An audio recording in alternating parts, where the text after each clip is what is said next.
حضرت خالد کا ذہن پیچھے سے پیچھے جا رہا تھا۔ گھنٹیوں کی مترنم آوازیں انہیں ماضی سے نکال لائیں۔ انہوں نے دائیں بائیں دیکھا، بائیں طرف وسیع نشیب تھا۔ خالد اوپر جا رہا تھا۔ نیچے 4 اونٹ چلے آ رہے تھے۔ اونٹ ایک دوسرے کے پیچھے تھے۔ ان کے پہلو میں ایک گھوڑا تھا۔ اونٹوں پر 2 عورتیں، چند بچے اور 2 آدمی سوار تھے۔ اونٹوں پر سامان بھی لدا ہوا تھا۔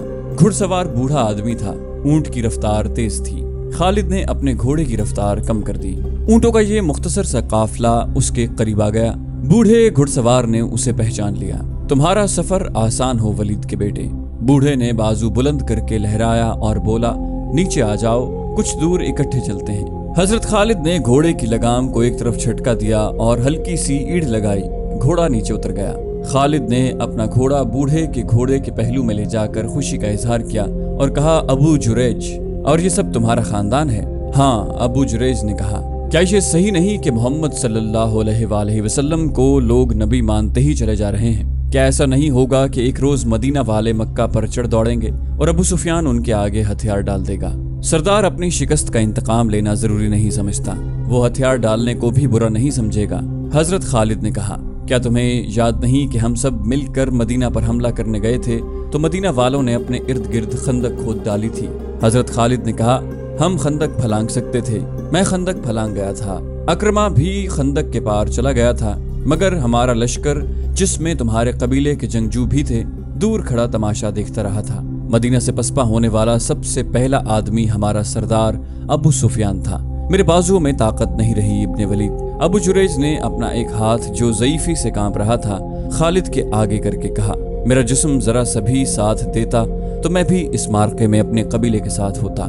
اس روز میرے آنسو نکل آئے تھے جس روز میرا قبیلہ مدینہ سے پسپا ہو کر لوٹا تھا۔ اگر کعب بن اسد دھوکہ نہ دیتا اور مدینہ پر 3-4 شب خون مار دیتا تو فتح یقیناً تمہاری ہوتی۔ خالد جھنجھلا اٹھا۔ اس نے ابو جریج کو قہر کی نگاہوں سے دیکھا اور چپ رہا۔ کیا تم نے سنا تھا کہ جوہاوا یہودن نے تمہارے قبیلے کے ایک آدمی جرید بن مسیب کو محمد صلی اللہ علیہ وسلم کے قتل کے لیے تیار کر لیا تھا؟ ابو جریج نے پوچھا، ہاں۔ حضرت خالد نے کہا، سنا تھا، اور مجھے یہ کہتے ہوئے شرم آتی ہے کہ جرید بن مسیب میرے قبیلے کا آدمی تھا۔ کہاں ہے وہ 1 سال سے زیادہ عرصہ گزر گیا ہے، اس کا پتہ نہیں چلا۔ میں نے سنا تھا کہ جوہاوا یہودن اسے اپنے ساتھ یہودی جادوگر لیس بن موشان کے پاس لے گئی تھی اور اس نے جرید کو محمد کے قتل کے لیے تیار کر لیا تھا، نعوذ باللہ۔ مگر مسلمانوں کی تلواروں کے سامنے لیس بن موشان کا جادو جواب دے گیا۔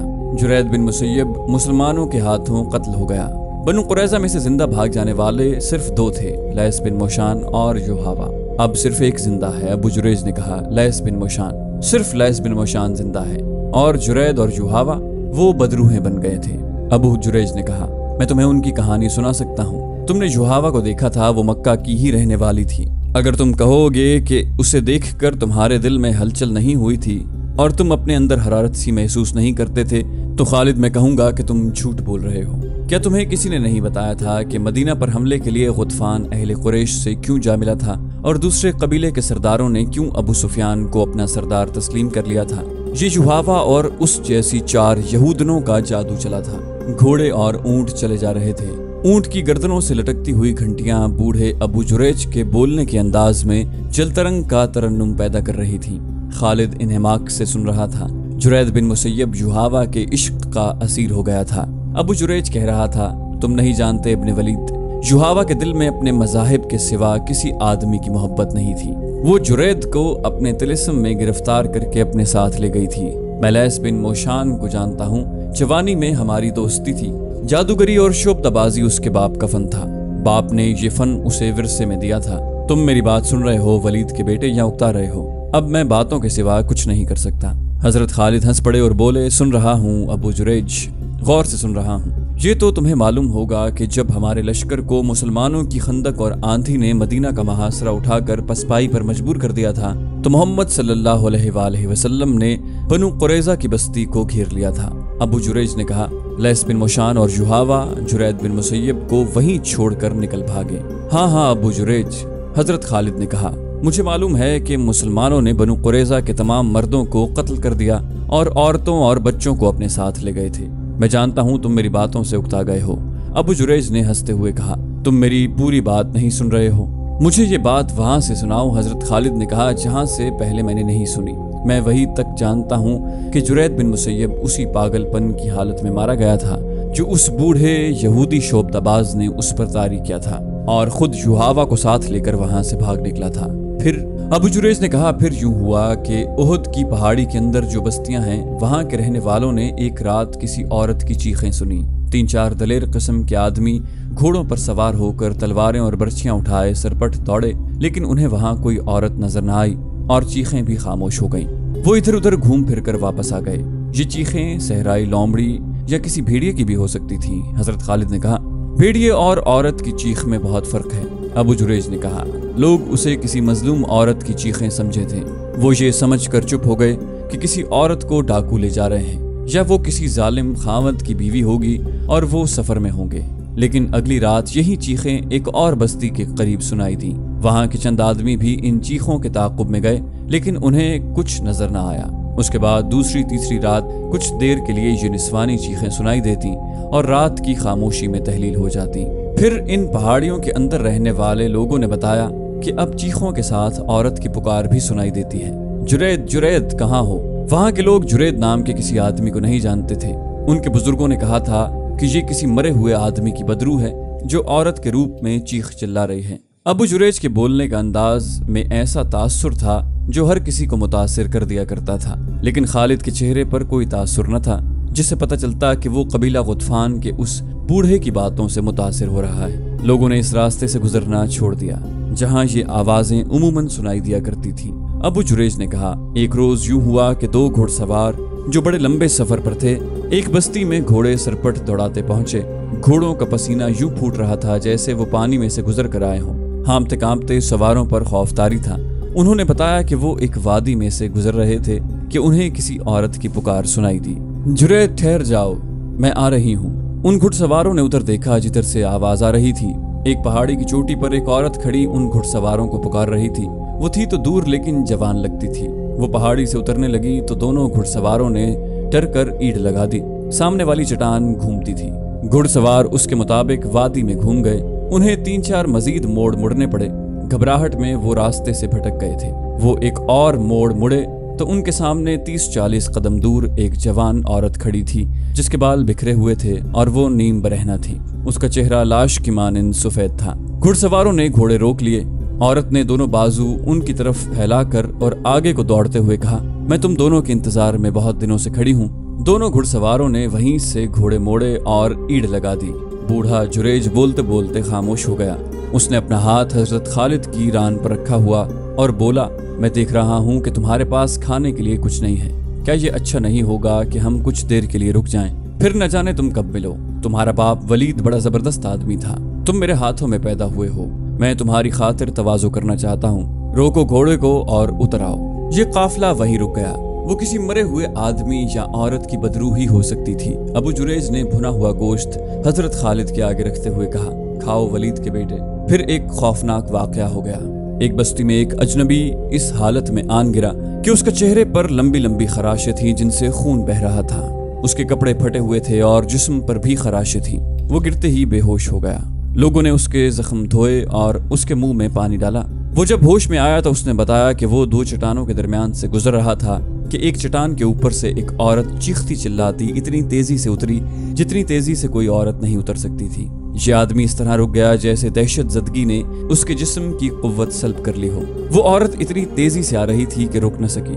وہ اس آدمی سے ٹکرائی اور چیخ نما آواز میں بولی، تم آ گئے جرید، میں جانتی تھی تم زندہ ہو، آؤ چلیں۔ اس شخص نے اسے بتایا کہ وہ جرید نہیں، لیکن وہ عورت اسے بازو سے پکڑ کر گھسیٹتی رہی اور کہتی رہی، تم جرید ہو، تم جرید ہو۔